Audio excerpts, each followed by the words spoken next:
জঙ্গলের ভিতরে কোথায় কি লুকিয়ে আছে সব মানুষের কি জানা থাকে? থাকে না। জঙ্গল বড় রহস্যময়, এত অদ্ভুত কিছু সে তার নিজের মধ্যে লুকিয়ে রাখে, তার খোঁজ পাওয়া স্বাভাবিক মানুষের খুবই অসুবিধাজনক।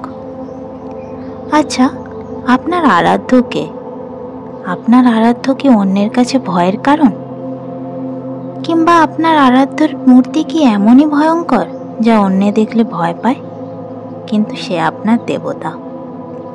আজকের নিবেদন সাহিত্যিক হেমেন্দ্র কুমার রায়ের একটি বিখ্যাত গল্প, ভূতের রাজা। গল্পটি শুনে ভালো লাগলে অবশ্যই লাইক করবেন, চ্যানেলটিকে সাবস্ক্রাইব করতে একদমই ভুলবেন না। তাহলে শুরু করা যাক আজকের গল্প।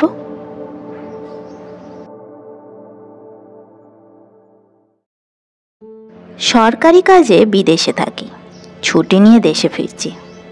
সাঁওতাল পরগনায় যে জায়গায় আমার কর্মস্থল ছিল, সেখান থেকে রেল স্টেশনে যেতে হলে প্রায় 30 মাইলের উপরও পথ আমায় পার হতে হবে। পাহাড়ে পথ, এক মাইল হচ্ছে 2-3 মাইলের ধাক্কা।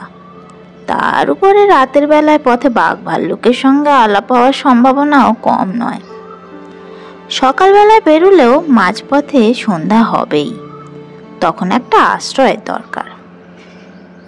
মাঝপথের কাছাকাছি স্থানীয় রাজার একটি শিকার কুঠি ছিল। রাজা বা তার বন্ধুরা শিকারে বেরোলে এই কুঠি হতো তাদের প্রধান আস্তানা।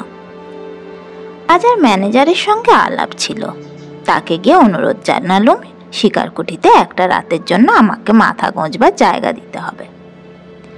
ম্যানেজার বললেন, এখন শিকারের সময় নয়, কুঠি খালি পড়ে আছে।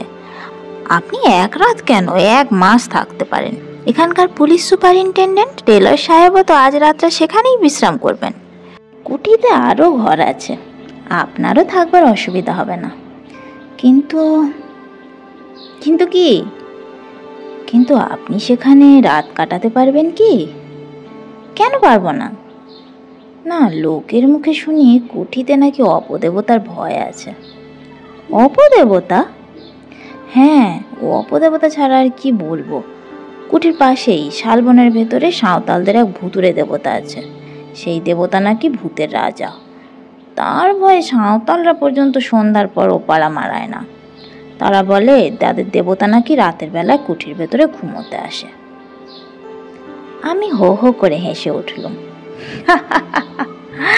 বেশ তো, মানুষ হয়ে দেবতার সঙ্গে রাত্রিবাস করবো, এ তো মস্ত পুণ্যের কাজ, আমি রাজি। ম্যানেজার বললেন, আমি অবশ্য সব ছেলে মানুষই কথায় ততটা বিশ্বাস করি না, তবু বলা তো যায় না। যথা সময়ে ডুলিতে চড়ে রওনা হয়ে সন্ধ্যার কিছু আগেই শিকার কুঠিতে পৌঁছলাম। ডুলি বেয়ারা বলে গেল মাইল 3 তফাতে একটা গাঁয়ে গিয়ে তারা আজকের রাত কাটাবে, কাল সকালে আবার ডুলি নিয়ে আসবে। কুঠির বারান্দায় একখানা বেতের চেয়ারে বসে টেলর সাহেব তামাকের পাইপ টানছিলেন। সাহেবের সঙ্গে আমারও বেশ পরিচয় ছিল। আমাকে দেখে সাহেব বললেন, আরে এই যে গুপ্ত যে, তুমি যাচ্ছ কোথায়? আগে ছুটি নিয়ে দেশে ফিরছি, তুমি?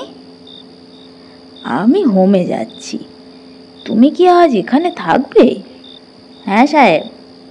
বেশ বেশ, দুজনে একসঙ্গে রাত কাটানো যাবে, এ ভালোই হলো। 2 জন কেন সাহেব, 3 জন। 3 জন আবার কে? তুমি কি আমার আর্দালির কথা বলছো? ও, তাকে আমি মানুষের মধ্যে গণ্য করি না। না সাহেব, তোমার আর্দালির কথা বলছি না। তবে কি কুঠির দারোয়ানের কথা ভাবছো? না, সে রাত্রে এখানে থাকে না। না না, আমি দারোয়ানের কথাও বলছি না। তুমি কি শোনোনি সাহেব, সাঁওতালদের এক দেবতা রাত্রে আমাদের সঙ্গী হতে পারেন? টেলর হেসে বলল, শুনেছি বটে, তা সে রূপকথার এক বর্ণ আমি বিশ্বাস করি না। তুমি করো নাকি? করলে একলা এখানে রাত কাটাতে আসি? টেলর পাইপে 3-4 টান মেরে বললে, দেখো গুপ্ত, সাঁওতালদের এই দেবতাটিকে আমি দেখেছি। এমন বিভৎস দেবতা পৃথিবীতে আর 2টি নেই। তাকে দেখে আমার ভারী পছন্দ হয়েছে। কিন্তু হ্যাঁ, পছন্দ হয়েছে? হ্যাঁ, তাই ঠিক করেছি কাল যাবার সময় তাকে আমি সঙ্গে করে নিয়ে যাব। ইংল্যান্ডে আমার বাড়ির বৈঠকখানায় তাকে সাজিয়ে রেখে দেবো। আমার বন্ধুরা তাকে দেখলে খুব তারিফ করবেন। আমি হেসে বললুম, তাহলে বোঝা যাচ্ছে কাল থেকে দেবতার কুটির ভিতরে শুতে আসবে না। তবে এইবারে তাকে একবার দর্শন করে আসি। তার আড্ডা কোথায়? টেলর আঙুল দিয়ে দেখিয়ে বললে, ওই যে ওইখানে, মিনিট খানেকের পথ। পায়ে পায়ে এগিয়ে গেলুম। কুটির পাশেই অনেকগুলো শাল গাছ দল বেঁধে দাঁড়িয়ে আছে। তাদেরই ছায়ায় এক পাথুরে ঢিপির উপরে মানুষের মতো উঁচু একটা মূর্তিকে দেখতে পেলুম।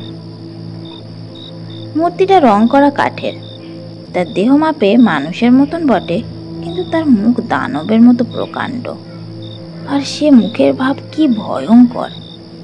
দেখলেই বুকের কাছটা ছ্যাঁত ছ্যাঁত করতে থাকে। মাথার চুলগুলো সাপের মতো ঝুলছে, কান দুটো হাতির মতো, মুখখানা খানিক সিংহ আর খানিক ভাল্লুকের মতো। দুটো গোল গোল কাচের চোখ আগুনের মতো জ্বলছে। হাঁ করা বড় বড় দাঁতওয়ালা মুখের ভিতর থেকে রাঙা টকটকে লকলকে জিভের আধখানা বাইরে বেরিয়ে পড়ে ঝুলছে। কাঁধ ও মুন্ডের মাঝখানে গলাটা দেখলে মনে হয় কি যেন একটা লিকলিকে সরু বাঁকারির উপরে মুখখানাকে বসিয়ে দিয়েছে। হাত দুখানা বাঘের থাবার মতো। কোমরের কাছ থেকে পা পর্যন্ত দেহের কোনো অঙ্গ দেখা যাচ্ছে না। কাঠকে খুদে আর কোনো অঙ্গ গড়াই হয়নি। মূর্তির গায়ের রং আলকাতরার মতো কালো, আর মুখের রং খানিকটা সাদা, খানিকটা তামাতে ও খানিকটা হলদে। ভাবলুম, এ মূর্তি যদি সত্য সত্যই রাত্রে কুটির ভিতরে ঘুমোতে আসে, তাহলে আমাদের ঘুম এ জীবনে আর ভাঙবে কি? ধীরে ধীরে কুটির দিকে ফিরে এলুম। টেলর পশ্চিমের আকাশের দিকে তাকিয়ে কি দেখছিল। আমাকে দেখে সে বলল, গুপ্ত, খুব বড় ঝড় বৃষ্টি আসছে, ওই দেখো। সত্য কথা, পশ্চিমের আকাশখানা আচম্বিতে ঠিক যেন কালো কোষ্ঠী পাথর হয়ে গেছে। ঝড় উঠতে আর দেরি নেই। ঝড় এসে সমস্ত অরণ্যকে জাগিয়ে দিয়ে গেছে। এখন বৃষ্টি পড়ছে মুষলধারে। অনেক রাত। টেলরের নিমন্ত্রণ নিয়ে তার সঙ্গে গল্প করতে করতে অনেকক্ষণ আগে ডিনার খেয়েছি। এখন টেলর তার ঘরে হয়তো দিব্যি আরামে নিদ্রা যাচ্ছে, কিন্তু আমার চোখে ঘুম নেই। ভূত টুত কিছু মানি না, তবু কেন জানি না মনটা কেমন খুঁতখুঁত করছে। রাজার সেই ম্যানেজারের কথাগুলো আর সাঁওতালি দেবতার সেই ভয়ানক মুখখানা মনের ভিতর দিয়ে ক্রমাগত আনাগোনা করছে। যত তাদের ভুলবার চেষ্টা করি আজে বাজে নানান কথা ভেবে, তত তারা মনের উপরে চেপে বসে, নরম মাটির উপরে ভারী পায়ের দাগের মতো। বাইরে বৃষ্টি ঝরছে, ঝমঝম রমরম, মাঝে মাঝে ঝোড়ো দমকা হাওয়া হাহা হাহা করে উঠছে, যেন কোনো আহত আত্মার কান্না। চারিদিক থেকে বনের গাছপালাগুলো মরমর মরমর করে যেন কোনো শত্রুকে অভিশাপ দিচ্ছে। তারই ভিতর থেকে একবার শুনলুম হায়নার অট্ট হাসি, একবার শুনলুম শৃগাল দলের মরা কান্না, একবার শুনলুম বাঘের গর্জন। হঠাৎ আমার ঘরের দরজার উপরে দুমদুম করে আঘাত হলো। ধর্মর করে আমি বিছানার উপরে উঠে বসলাম। সে কি আসছে? আসছে সে কি? দরজার উপরে আর কোনো আঘাত হলো না। ঝোড়ো হাওয়ার ঝাপটায় দরজা নড়ে উঠেছে নিশ্চয়। নিজের কাপুরুষতার জন্য মনে মনে নিজেই লজ্জিত হয়ে আবার শুয়ে পড়বার চেষ্টা করছি। এমন সময় বাইরে থেকে ক্ষণক্ষণে ঝাঁঝানো গলায় গান শুনলাম।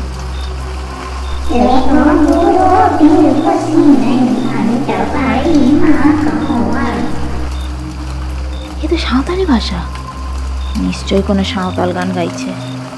কিন্তু এত রাত্রে এমন ঝড় বাদলে এই হিংস্র জন্তু ভরা গভীর অরণ্যের মধ্যে কে সাঁওতাল মনের আনন্দে শখ করে গান গাইতে আসবে?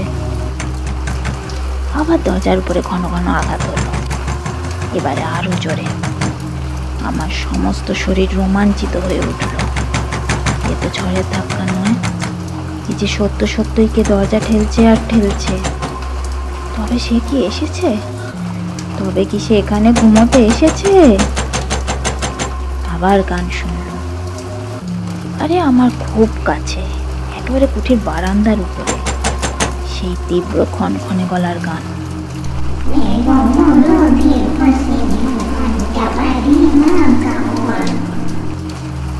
হঠাৎ উল্টো বিপদ। কুটির ভেতরের দিকটায় ঘন ঘন আঘাত। ভিতরে বাইরে বিপদ দেখে প্রায় যখন হাল ছেড়ে দিয়ে বসেছি, এমন সময় শুনলাম, গুপ্ত, গুপ্ত, ভগবানের দোহাই খোলো, দরজা শিগগির খোলো। এ তো টেলারের গলা। আহ, বাঁচলাম। তাড়াতাড়ি উঠে দরজা খুলে দিল। টেলার হুড়মুড় করে ঘরের ভিতরে ঢুকে পড়ল। তার চোখ মুখ পাগলের মতো, তার হাতে বন্দুক। আমি তাকে দু হাতে চেপে ধরে বললুম, মিস্টার টেলার, হয়েছে কি? এত রাত্রে কি দরকার তোমার? টেলার দেয়ালে ঠেসান দিয়ে দাঁড়িয়ে দাঁড়িয়ে বলল, গুপ্ত, আমার ঘরের দরজায় ক্রমাগত কে লাথি মারছে আর গান গাইছে। তুমি কি আমার ঘরের দরজার কাছে কি আমায় ডাকছিলে? আমি বললুম, না না, আমি আমার বিছানা ছেড়ে এক পাও নড়িনি, কিন্তু আমারও ঘরের দরজা যে কি নাড়ছে আর গান গাইছে। ওই শোনো। দুমদুম করে আমার ঘরের দরজায় আবার দুবার প্রচণ্ড আঘাত হল। সঙ্গে সঙ্গে সেই গান।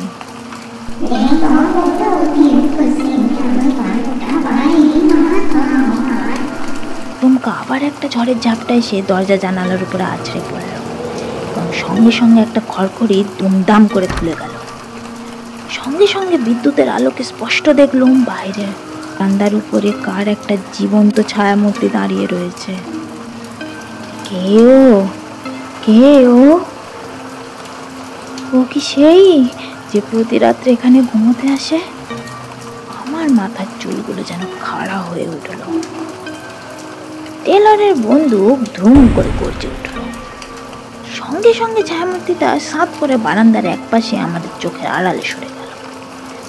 টেলার চেঁচিয়ে উঠল, গুপ্ত, গুপ্ত, জানালা বন্ধ করে দাও, জানালা বন্ধ করে দাও। পা চলতে চাইছিল না, কিন্তু পাছে টেলার মনে করে বাঙালি কাপুরুষ।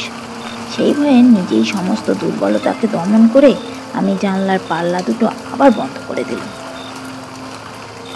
টেলার টলতে টলতে আমার বিছানার উপরে বসে পড়ে বললে, গুপ্ত, কিছু মনে করো না, আজ আমি তোমার বিছানাতেই তোমার সঙ্গে রাত কাটাবো। বাইরে আবার কে গান গাইলে।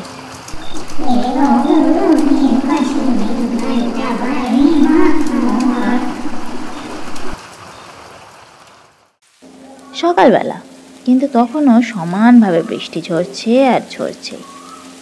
আস্তে আস্তে দরজা খুলে বারান্দায় এসে দাঁড়ালাম। সারা আকাশখানা যেন কালো মেঘের ঘেরাটোপ দিয়ে ঢাকা। সূর্যকে যেন আজ কোনো অন্ধকার রাহু গ্রাস করে ফেলেছে। যত দূর নজর চলে খালি দেখা যায় অগণ্য শ্যামল তরুর বিরাট সভা আর শৈলমালার গর্বোন্নত শিখর, এবং তারই ভিতরে এসে পড়ছে তীরের চকচকে ফলার মতো বৃষ্টির অশ্রান্ত ধারাগুলো। কোথাও পশুপক্ষী কীটপতঙ্গ বা কোনো জীবের চিহ্ন পর্যন্ত নেই। পথের উপর দিয়ে ক্রুদ্ধ জলস্রোত যেন কোনো অদৃশ্য শত্রুকে বেগে আক্রমণ করতে ছুটে চলেছে। হঠাৎ বারান্দার এক কোণে চোখ গেল। কাপড় মুড়ি দিয়ে কে যেন একজন শুয়ে রয়েছে। কাছে গিয়ে ডাকলুম, এই, কে তুই? বার কয়েক ডাকাডাকির পর কাপড়ের ভিতর থেকে একখানা সাঁওতালি মুখ বেরোলো। কে তুই? আমি ঠাকুরের পূজারি। ঠাকুর? কে ঠাকুর? যিনি ওই শালবনে থাকেন। এখানে কি করছিস? ঠাকুর রোজ রাতে এখানে ঘুমোতে আসেন, তাই আমিও তার সঙ্গে সঙ্গে আসি। কাল রাত্রে তাহলে তুই দরজা ঠেলছিলিস? আমিও ঠেলছিলুম, ঠাকুরও ঠেলছিলেন। আর ওই গান গাইছিল কে? আমি। এমন সময় টেলারও ঘরের ভেতর থেকে বেরিয়ে এলো। তাকে সব কথা খুলে বললুম। টেলার তো শুনেই মহাখাপ্পা। ঘুষি পাকিয়ে পুরুতের দিকে ছুটে যাওয়া মাত্র সে এক লাফে বারান্দার রেলিং টপকে বাইরে পড়ে বনের ভিতরে অদৃশ্য হয়ে গেল। টেলার বললে, রাস্কেলকে ধরতে পারলে একবার দেখিয়ে দিতুম। ওহ, সারা রাত কি অশান্তিতেই কেটেছে। আমি বললুম, যাক, যা হবার তো হয়েই গেছে, এখন আমাদের কি উপায় হবে? কুটির দারোয়ানও এলো না, ডুলি বেয়ারাও এই দুর্যোগে বোধহয় আসবে না, আমরা যাবো কেমন করে? টেলার বললে, আমাকে যেমন করেই হোক আজ যেতেই হবে। বোম্বে যাবার টিকিট পর্যন্ত আমি কিনে ফেলেছি।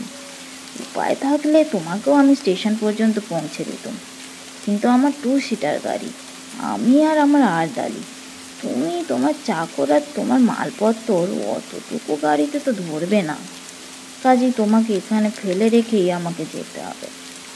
আরদালি! টেলারের আরদালি এসে সেলাম করলে। টেলার বললে, আমার মালপত্র সব গুছিয়ে নিয়ে গাড়িতে তোলো, তারপর শালবন থেকে সেই কাঠের পুতুলটা নিয়ে এসো। আমি বললুম, তুমি কি সত্যি সত্যি এই পুতুলটা ইংল্যান্ডে নিয়ে যেতে চাও? টেলার বললে, নিশ্চয়ই, আমার যে কথা সেই কাজ। আবার রাত এলো। বৃষ্টি এখনো থামেনি। আমি এখনো কুঠিতে বন্দি হয়ে আছি। টেলার চলে গেছে এবং যাওয়ার সময় সাঁওতালদের ভূতের রাজাকেও সঙ্গে করে নিয়ে গেছে। সে আর এ কুটির ভিতরে ঘুমোতে আসবে না। চোখে ঘুম আসছিল না। একখানা ইংরেজি নোভেল বার করে পড়তে বসলাম। ঘন্টা 1.5 পরে তন্দ্রার আবেশ এলো। আলোটা কমিয়ে দিয়ে শয়নের উপক্রম করছি, এমন সময় শুনলাম বাইরে সিঁড়ির উপরে আওয়াজ হলো, ঠিক যেন কাঠের আওয়াজ। ঠক ঠক করতে করতে আওয়াজটা আমার ঘরের কাছ বরাবর এলো। তারপর দরজার উপরে শুনলাম ধাক্কার পর ধাক্কা। কি আপদ! টেলর তো পুতুলটাকে নিয়ে কোন সকালে বিদায় হয়েছে, এ আবার কে জ্বালাতে এলো? নিশ্চয়ই সেই সাঁওতাল পুরুষ বেটা। সে হতভাগা রোজ রাত্রে এখানে আরাম করে ঘুমোয় আর চারিদিকে রটিয়ে দেয় কুঠির ভিতরে ভূতের রাজা শুতে আসেন। ধাক্কার জোর ক্রমেই বেড়ে চলল। একবার ভাবলুম দরজা খুলে পুরুতটাকে লাথি মেরে তাড়িয়ে দিই। তারপর মনে হলো সে কাজ ঠিক হবে না।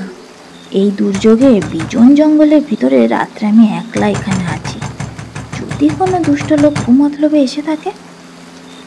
বন্দুকটা নিয়ে দরজার কাছে গিয়ে দাঁড়ালো। দরজার এক জায়গায় একটা ছেঁদা ছিল। বন্দুকের নলটা সেইখানে রেখে চেঁচিয়ে বললুম, কে আছো? চলে যাও, নইলে এখনই আমি বন্দুক ছুঁড়ব। কোনো জবাব নেই। দরজার উপরে ধাক্কাও থামল না। এখন আমার কথা শোনো, নইলে। বাইরে বিশ্রী গলায় কে হাসতে লাগলো। আমি বন্দুকের ঘোড়া টিপলাম। সঙ্গে সঙ্গে দরজার উপরে ধাক্কাও থেমে গেল। ঠক ঠক করে একটা আওয়াজ ঘরের কাছ থেকে দূরে সরে যেতে লাগলো। পর কুঠির সিঁড়ির উপরে শব্দ শুনলাম, ঠক ঠক ঠক। খানিক পরে অনেক দূর থেকে আবার সেই বিশ্রী হাসি শোনা গেল। সে হাসি অমানসিক, শরীরের রক্ত যেন জল করে দেয়। শেষ রাত্রে জল ধরে গেল। সকালে দরজা খুলতেই কাঁচা সোনার মতো কচি রোদ এসে ঘরখানা যেন হাসিতে ভরিয়ে তুললে। রোদ দেখে মনটা খুশি হয়ে উঠল। বারান্দায় বেরিয়েই দেখি এক কোণে কাপড় মুড়ি দিয়ে কে শুয়ে রয়েছে। তেড়ে গিয়ে মারলুম তাকে এক ধাক্কা। ধর্মর করে উঠে বসলো। সেই সাঁওতাল পুরুতরা। রুদ্ধস্বরে বললুম, কাল আবার কি করতে এখানে এসেছিলি? ভারী চালাকি পেয়েছিস না? লোকটার মুখের ভাব একটুও বদলালো না। শান্ত স্বরে বললে, আমার ঠাকুর কাল এখানে ঘুমোতে এসেছিলেন, তাই আমিও এসেছিলাম।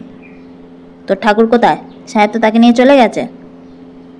আমার ঠাকুর যেখানে থাকেন সেখানেই আছেন। মিথ্যা কথা, আমি নিজের চোখে দেখেছি টেলার তাকে নিয়ে চলে গেছে। আমার ঠাকুর যেখানে থাকেন সেখানেই আছেন।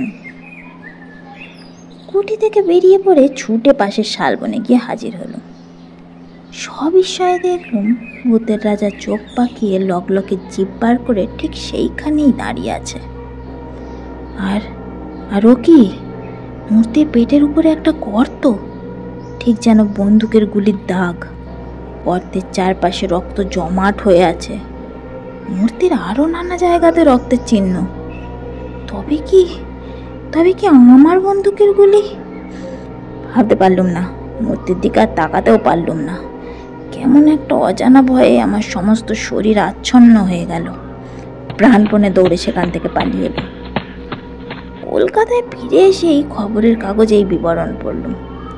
সাঁওতাল পরগনার police superintendent mister J Taylor কর্ম হইতে অবসর লইয়া বিলাতে যাইতেছিলেন, কিন্তু পথের মধ্যে একটা বিপদে পড়িয়া খুব সম্ভব তিনি প্রাণ হারাইয়াছেন।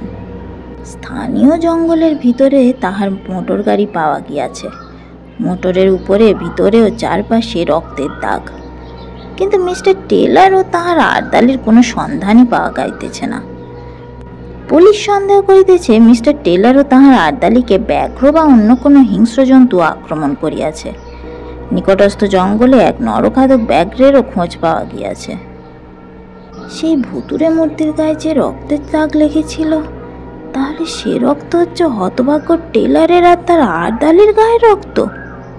এবং সেই সাঁওতাল পুরুতটাই নিশ্চয়ই কোনো গতিকে খবর পেয়ে ভূতের রাজাকে আবার শালবনে ফিরিয়ে এনেছিল। মনকে এই বলেই প্রবোধ দিলুম বটে, কিন্তু প্রতিজ্ঞা করলুম শিকার কুঠিতে আর কখনো রাত্রিবাস করব না। কিসে কি হয় কে জানে।